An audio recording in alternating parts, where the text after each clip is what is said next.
Hello guys! One of the most important achievements of the Ukrainian armed forces since the beginning of the failed Russian blitzkrieg is, of course, the destruction of the Russian Black Sea Fleet and the need to relocate its leftovers from the Ukrainian Crimea to the Russian Novorossiysk.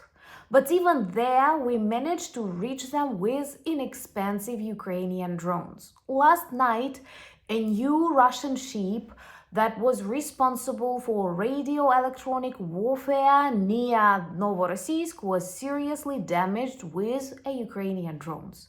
And that is a beautiful reminder to NATO and our allies that this war is the war of the 21st century, where you need to know how to operate with drones to paralyze super expensive but outdated machines.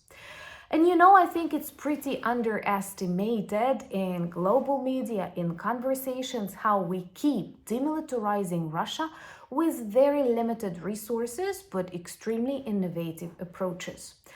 I feel that more and more Polish and maybe other armies will visit Ukraine, but not to protect our borders, rather to learn from our mobile groups that stop Russian drones or some other important techniques in this war. But first of all, let's talk what happened to this evil $60 million ship next to Novorossiysk after the visit of the Ukrainian drone.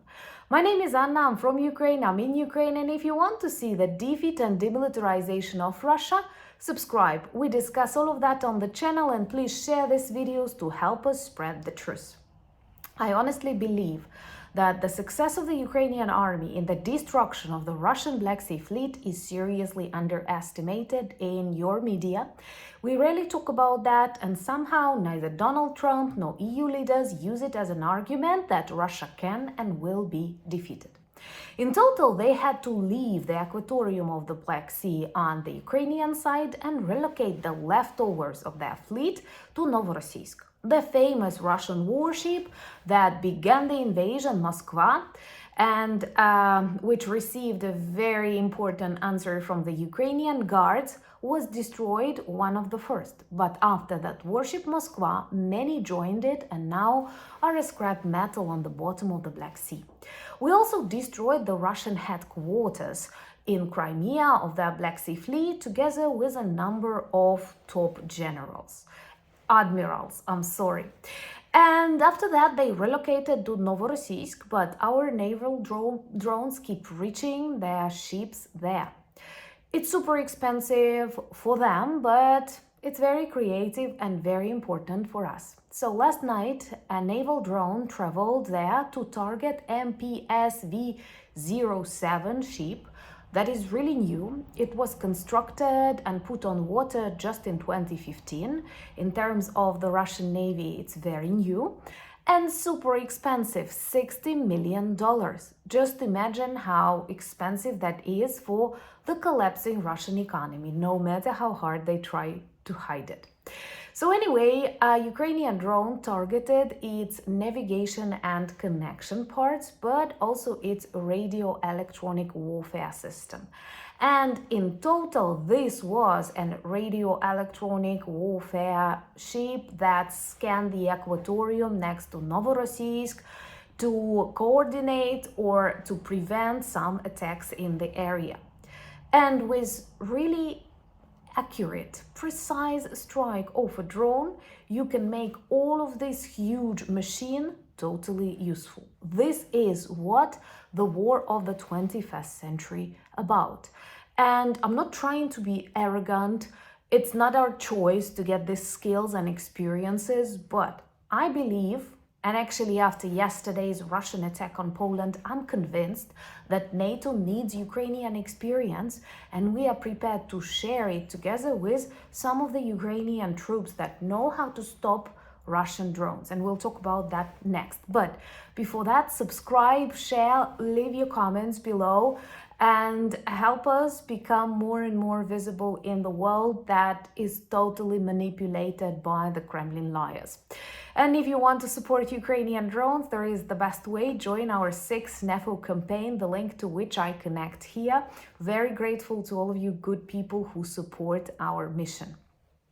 I was very sorry to hear that the White House lifted sanctions on the Belarus Belavia. They're prepared to open an embassy in Minsk. I don't know why Donald Trump keeps describing Lukashenko as a great leader when in reality he is the last dictator of Europe, the oldest dictator of Europe. And here I'm not talking about his age, but about the rule period. More than 30 years. That's insane. That's not normal. And people of Belarus demonstrate their attitude on protests and in conversations really well. So by lifting the sanctions and letting Belavia return to normal operation, we understand this is an opportunity for the Russian aviation system to get the maintenance for their Boeings that they need, details that they parts that they so much needed.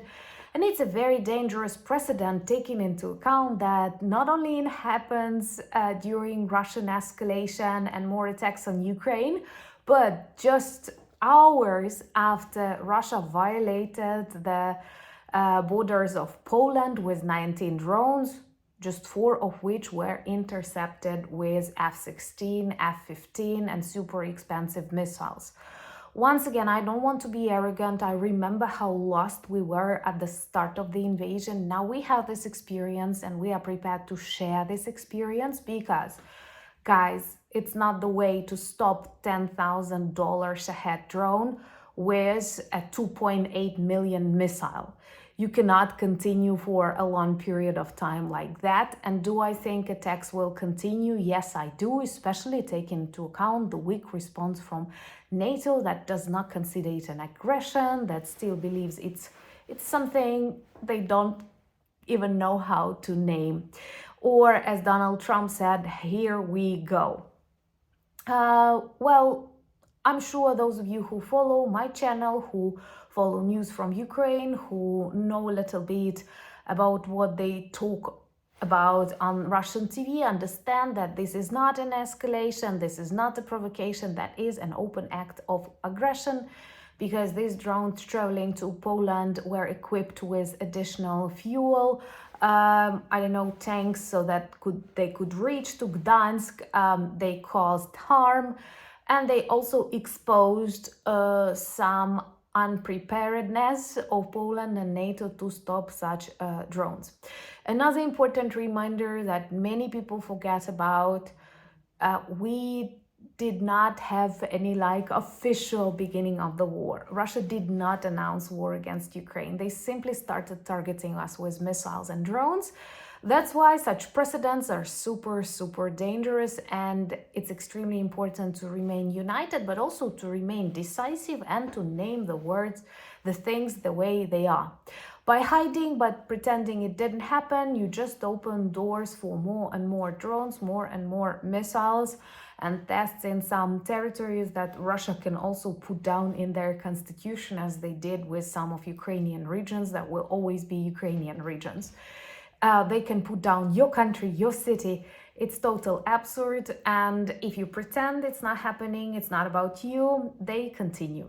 Once again, Ukraine is ready. I have news that some Polish units are now traveling to Ukraine to get the experience of Ukraine mobile drone groups. You know, these are small mobile groups that can literally walk the streets of your city or somewhere in the forests, in the fields, and they down Shahed drones, not with 2.8 million missiles, because no EU budget, no Polish budget will be enough, for example, for just one night, like in Ukraine, when they send, there are nights when they send 800 drones and dozens of missiles. So you can count, just multiply 800 drones by 2.8 million missiles. That's impossible. But we have the experience, we have the skills, and we are super grateful for the support that we receive from you, and we're happy to share our support with you. And I'm proud to hear that from our president, from our military, from our mobile groups, because there are literally a lot in Lutsk where I live. But please do not hide from the reality. Do not pretend it didn't happen. It was intended for Ukraine. No, this time it was not. And trust my Ukrainian experience. But it's also not the time to panic. It's the time to remain confident that evil can be defeated. Look at us. We are in a very difficult situation, but we have just destroyed a 60 million Russian ship, and without it, they cannot protect Novorossiysk aquatorium. Just saying, just saying.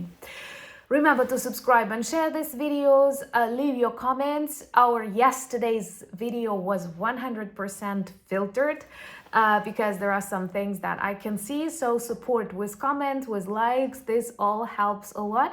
Follow me on X, Instagram, Blue Sky, Discord, Threads. All the links you will find in the description of this video. Check the merch shop, lots of good items like spiderweb t-shirts or flamingo t-shirts. They help you work as our ambassadors, and we need that a lot, but they also remind that Russia can and will be defeated, and that's exactly what we all need. Thank you for buying me coffees, becoming my patrons and sponsors of the channel, but most importantly, thank you for standing with Ukraine. Slava Ukraini!